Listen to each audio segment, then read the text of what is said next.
नमस्कार friends. Morning with Parul yoga कार्यक्रम में आप सभी का हार्दिक स्वागत है। आज हम बात करेंगे लेखक, पत्रकार और पॉजिटिव मीडिया के कर्ता हर्ता श्री रमेश तन्ना जी से। रमेश जी, आपका बहुत बहुत स्वागत है। नमस्कार।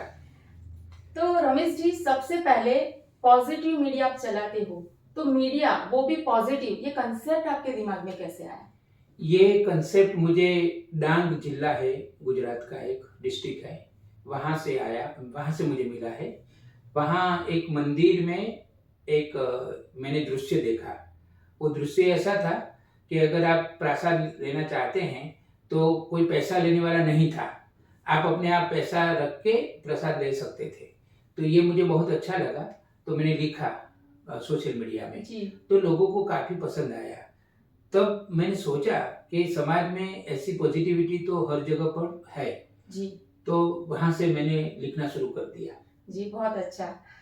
तो आप सोशली प्रोफेशनली इतने एक्टिव हो, तो फिट रहने के लिए आप क्या करते हो? मेरा जीवन बहुत सहज है। मैं एक एक्टिविटीज तो करता ही हूँ, या तो मैं तैरने जाता हूँ, मैं स्विमिंग करता हूँ, या फिर चलता हूँ। मैं पिछले कुछ महीनों से मेरे घर से मेरे कार्यालय तक रोज चल के आता हूँ। 5 किलोमीटर का अंतर है, तो 1 घंटा लगता है। मुझे चलना बहुत ही अच्छा लगता है। चलने से हमारे पूरे शरीर में काफ़ी जी ऊर्जा मिलती है। और मैं योग भी करता हूँ। नियमित रूप से तो मैं योग नहीं कर पाता हूँ, जी लेकिन जब भी मौका मिलता है तो मैं योग भी करता हूँ। जी, आपके हिसाब से योग और आध्यात्म क्या है, और अपने कार्य से इसे कैसे रिलेट करते हो आप? योग और अध्यात्म एक बड़ी उपलब्धि है, और भारतवर्ष के लिए एक बहुत बड़ी बात है कि ये हमारे यहाँ उनका काफ़ी प्रसार है। योग की तो ये भूमि ही है। तो योग और अध्यात्म, अगर हम सही जीवन जीना चाहते हैं, प्रभु ने हमको इस पृथ्वी पर एक अच्छा और सही जीवन अच्छी तरह से जीने के लिए भेजा है। तो अगर कोई भी व्यक्ति अपना जीवन सही मायने में अच्छी तरह से जीना चाहता है, जी तो उसे योग का और अध्यात्म का उपयोग करना चाहिए। और पारुल जी, मैं ये भी कहूँगा जी कि हमारा जीवन ही बहुत सहज होना चाहिए। जी, तो बिल्कुल। अपने आप ये योग और अध्यात्म अपने आप ही हर एक पल के लिए हमारे जीवन से जुड़ जानी चाहिए। जी, बहुत अच्छे।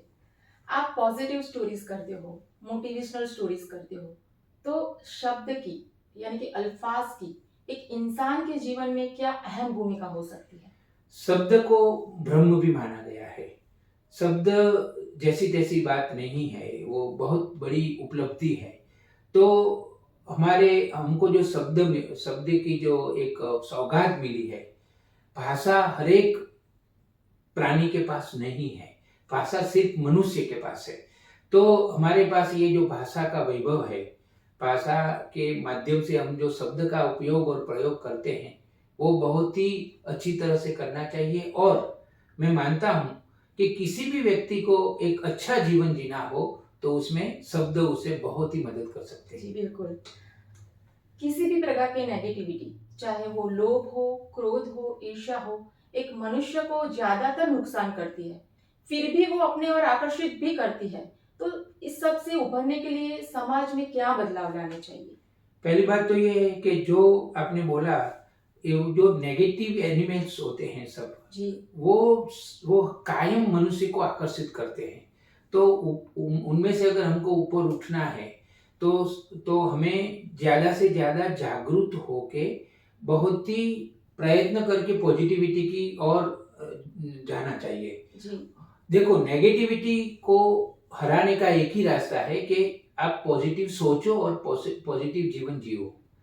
पॉजिटिविटी की इतनी ताकत होती है कि वो आपको आपको नेगेटिविटी से बचा सकती है। जी बिल्कुल। गांधी जी ने एक बार कहा था कि अगर कोई इंसान के दिमाग में बहुत ही खराब यानी नुकसान करने वाली विचार आ रहे हैं, तो क्या करना चाहिए?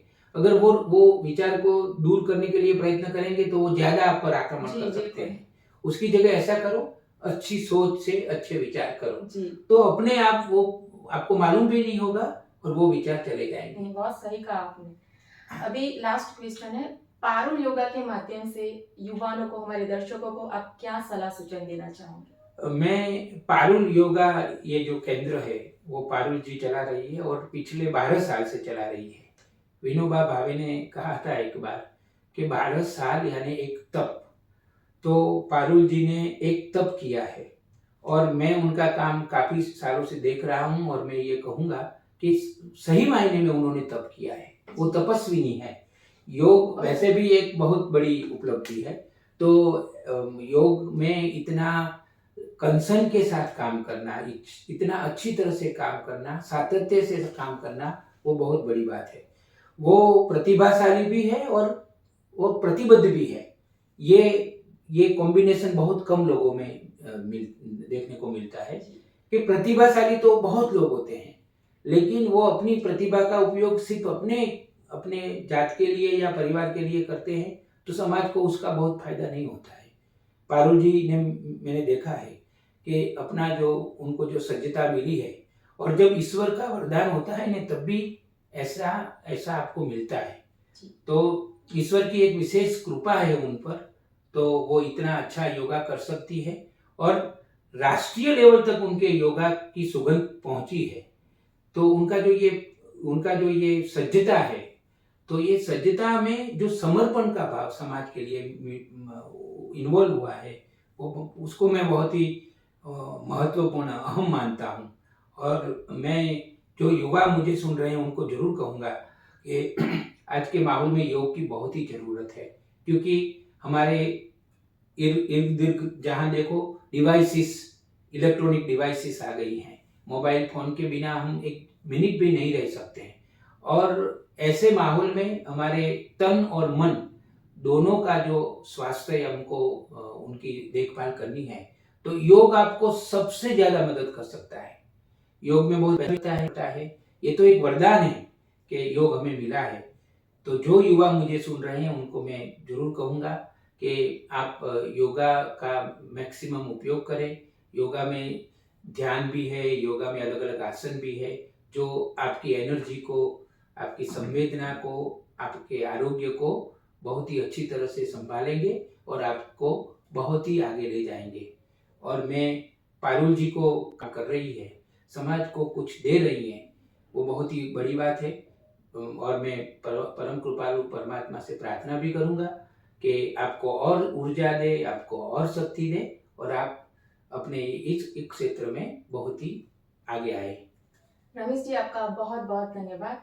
तो ये थे हमारे साथ श्री रमेश तन्ना जी। ऐसी और नई शख्सियत के साथ हम फिर से मिलेंगे, तब तक के लिए आप जुड़े रहिए मॉर्निंग में पारुल योगिक के साथ। धन्यवाद।